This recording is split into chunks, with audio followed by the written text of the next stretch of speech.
Minnesota will drop this one 117 to 90. Well, that was completely unexpected. Like, Denver winning game 3, to be expected. Like, not a crazy thing. I actually genuinely thought it could have been a sweep. But they're the defending champions, you give them a game. I thought with the way games 1 and 2 went, you give them a sweep.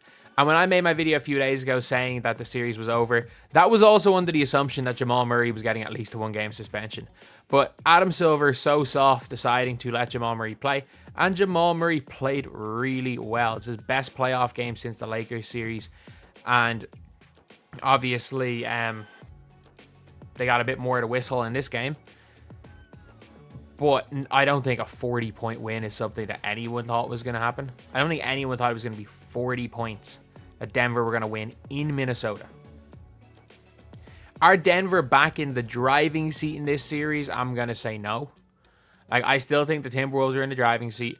I think the way the Timberwolves won't play that badly again. The Denver Nuggets shot like near 60% from the field. I think it's a combination of the T-Wolves not going to be playing as badly again, and Denver maybe not shooting as well. But they show why they're the champions. The Denver Nuggets today showed why they're champions. Nikola Jokic showed why he's the MVP, and every single person in that starting lineup for Denver had a good game. Whereas if you look at the Minnesota Timberwolves, Ant-Man had he had one bad game in the first series, and this is probably his one bad game of series. Look, he's still 22 years old.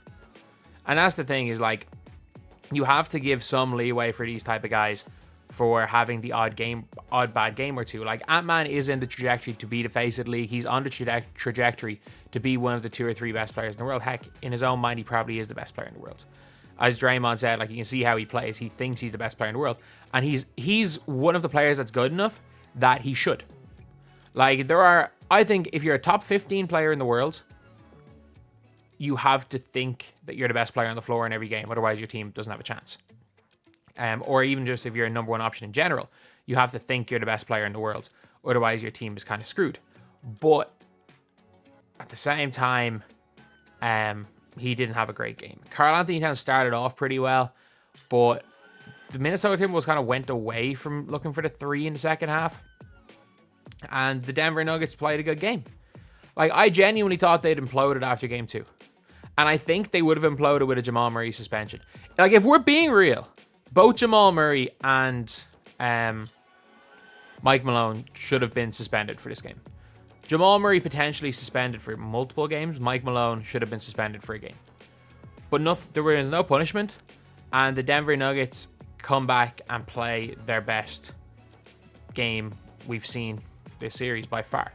So, probably it's honestly the best Denver have played in the playoffs, because they didn't go and build a 20-point deficit before they started playing. So, Denver are right back in this series. I still think Minnesota are at an advantage. I don't think it's a guarantee. I do think, however, if Adam Silver was correct with what punishments he gave out, that it would have been a guarantee. It would have pretty much been a guarantee to for Denver to be done at this stage. Without a coach and their second best player, I don't see how they win a game. But it is what it is. If Denver do come back to win this series, as much as it's going to be on their own back, they do have to thank Adam Silver. They really do have to thank Adam Silver, because, yeah, there's absolutely no way that that Jamal Murray should have been allowed to play today. Either way, though, a really, really nice game for Denver, and it just shows that, like, there are certain types of teams and certain types of players you can never count out. Like, as bad as Jokic was in game 2, like, he was so bad in game 2 that because they announced MVP right afterwards, everyone was calling it a fake MVP. It should have went to somebody else. It should have went to this, because obviously, like, if you're getting MVP while playing a bad playoff series, people are going to complain. Same with Joel Embiid last year. Like, I actually think Joel Embiid probably did deserve the regular season MVP last year. But because he was so bad in the playoffs, no one thought he deserved it. And people still to this day don't think he deserved it.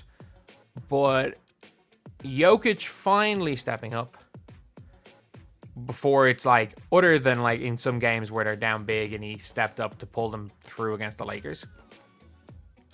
Finally stepped up against this Minnesota Timberwolves team. And now we've got a series. Now we have got a series. As a fan of the Dallas Mavericks, I think we have, or I think, not a fan of the Dallas Mavericks, as someone who predicted the Dallas Mavericks to win, I think they have zero chance against the Timberwolves. Just because of the way they play. I think maybe they have a chance against Dallas. I still think whoever wins this series is probably going through. But it's just tough. It's going to be tough for Dallas or for Denver to come back. And Minnesota, now we see what they're made of. Like, now we have to see what Minnesota... We've seen what Denver are made of. When their backs are against the wall, we've seen what they're made of. This is the first playoff game the Minnesota Timberwolves have lost, and they lost by 40. So now we have to see what they're made of. Ant after the game has the perfect reaction. It's a series. We're all good. Not getting too high, or not getting too low after a loss is the best thing they can do. But they still lost by 40.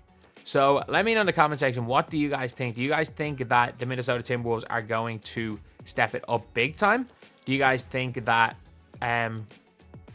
they're done and Denver getting this one game, they're going to rattle off 4 straight and go from 2-0 down to winning 6? Or do you think it's going to be a 7-game series either way? So let me know in the comments. And anyway, that is the video. Apologies about being a bit tired. It is currently 5:30 in the morning. I am absolutely exhausted. I woke up about an hour ago to record a 2K video and then went on to YouTube, and you can watch like quarter by quarter highlights, 10-minute long, that just cuts out the dribbles up and down the floor on double time speed to watch this game. So yeah, bit of a crazy old night. Anyway, I'll see you guys in some videos tomorrow. Just getting out breakdowns of these small breakdowns of these 2 games. Thank you guys for watching. Please like, comment, and subscribe.